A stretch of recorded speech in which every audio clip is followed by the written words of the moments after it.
Most people understand that usually it takes a great deal of personal sacrifice to become world-class at a skill. But the thing is, this belief often serves as an excuse for people to not give their utmost effort to achieving their goals. And over the years, I've seen this pattern repeatedly with people learning to trade. Since they think there's a huge cost in giving it their 100% effort, they just settle for mediocrity instead. They go through the motions, trading aimlessly each day, hoping they'll magically improve, practicing things at a leisurely pace, and learning only the things that seem most interesting to them. But there's an irony here that most people don't realise. So I was looking through my notes the other day and I came across these questions from James Clear. Have a think about them and try to answer them in relation to how you approach your trading development. In other words, the things that you choose to learn, how you approach your practice sessions, and how you focus on leveling up your trading performance in general. What's the cost of doing a poor job? What's the cost of doing a mediocre job? What's the cost of doing an exceptional job? Which price are you willing to pay? So, for example, some of the costs involved in doing an exceptional job are time, effort, discipline, and discomfort. And this often means also making other sacrifices to free up that necessary time and energy. And these are usually the exact reasons why most people don't do an exceptional job, because they're just not willing to pay those costs. So they avoid learning difficult topics. They stay in their comfort zone rather than addressing their weaknesses and working on those. They focus on the fun parts of trading and avoid the tedious but necessary aspects. Whether consciously or not, they believe there's an easier path that requires less of them. They don't need a structured and focused learning approach. They don't need to work hard with urgency. They can just keep things laid back and they'll get there eventually. But let's think for a second about what it means to do a poor job or a mediocre job. What are the costs? It might seem like the costs are lower than doing an exceptional job, but ironically, you're actually more likely to incur much greater costs. Let me explain. So ever since I was a kid, I've always had at least one guitar nearby in a bedroom, living room or office. And when I was at college and university, I was really dedicated with my guitar playing. I spent at least a couple of hours every day playing the guitar. It had nothing to do with my degree, but truth be told, I was just certain I was going to be a rock star. Spoiler alert, I wasn't. Now, across that 6-year period, 2 years at college, 4 years at university, I estimate that I spent a total of at least 4,000 to 5,000 hours playing guitar, and I improved significantly. I went from being able to play relatively simple songs at the start of that period to being able to shred an Avenged Sevenfold solo.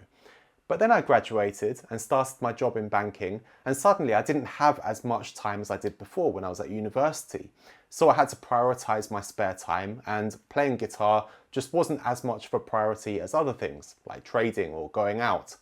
So over the 14 years that have followed since I left university, I've been really inconsistent. Most days I don't play at all, and only occasionally I'll go through a week or two where I get back into it, I'm more motivated and I'm more consistent. So I estimate that over these 14 years, I've played the guitar for around 1,500 to 2,000 hours. And how much has my playing improved during that time? It hasn't. It's got worse, much worse. It's cost me time and effort, but I haven't seen any improvement. But if I spent that same amount of time in a more focused, effortful and consistent way, my skill level would have continued to improve dramatically. I could have spent the same amount of time, but achieved much greater results. And this is exactly what most people do with their trading.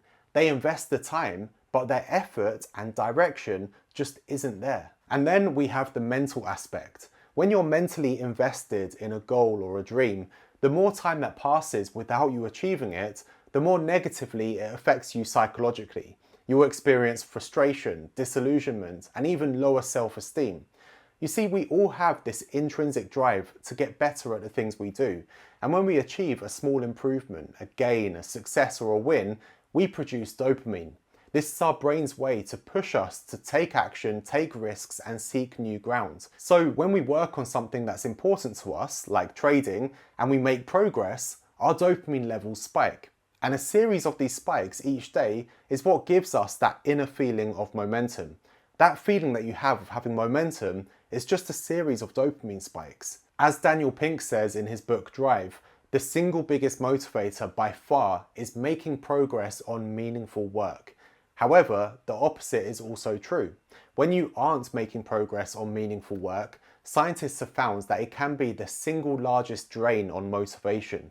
So, in short, momentum is the best feeling for high performers, but a lack of momentum is the opposite. So, spending time without making significant progress is draining. Mediocrity breeds more mediocrity. And then, of course, there's the most obvious cost, which is the opportunity cost. The longer it takes you to achieve your goal, the greater the opportunity cost. The extra time you spend developing the skill is time taken away from earning with it. It's also time that you could be spending on something more productive if you're not making progress with your trading. You see, the truth is, most traders won't put in enough effort into their development and they'll never achieve their goal at all. They'll pay the cost, but never achieve any reward. So think about this. If you're going to be spending time on your trading anyway, why not use that time as effectively as possible? As we've just discussed, a simple cost-benefit analysis shows us that giving it our all, giving it 100%, trying to do an exceptional job is the much better deal here. In fact, I have a great example of this. With the members in our community, we run something called the Monthly Transformation Contest. And I'll explain more about this in the next video and how it works, or you can check the link in the description to watch our masterclass and learn more about the way we approach things here. But basically, we give our members a guide for planning how they can make a dramatic improvement in their trading over the next month in a way that's focused and measurable. And we make it a bit of a competition to see who plans and executes the best transformation, and that person wins a prize. Now, this process has revealed something really interesting. Some members follow the steps perfectly. They identify a specific area they need to improve. They set a plan with clear actions to directly develop that area. They specify ways to objectively measure their progress, and then they give 100% focus and effort during their sessions. But on the other hand, some members either don't spend as much time planning things meticulously, they don't approach it in a realistic way, or they don't see the point or can't be bothered to think things through in detail. So they just end up with a vague plan that basically just leads them to going through the motions and doing what they'd normally do any other time for that month. Rather than committing themselves to specific actions, they leave it open-ended so they can basically do what they want. And that's what I see most other traders doing all the time. But here's the thing, by the end of that transformation month, there's a huge difference in the level of results. We see members from the first group achieving big transformations.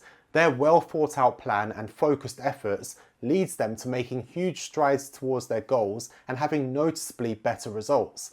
Whereas those in the second group end up having a fairly regular month. Maybe they've made some progress, but they're often not able to tell whether they've made any more progress than normal. Both groups used more or less the same amount of time as they usually would, but those who spent time creating a very effective plan and then focusing their efforts in the right areas and giving it their absolute all were able to benefit massively and transform their trading.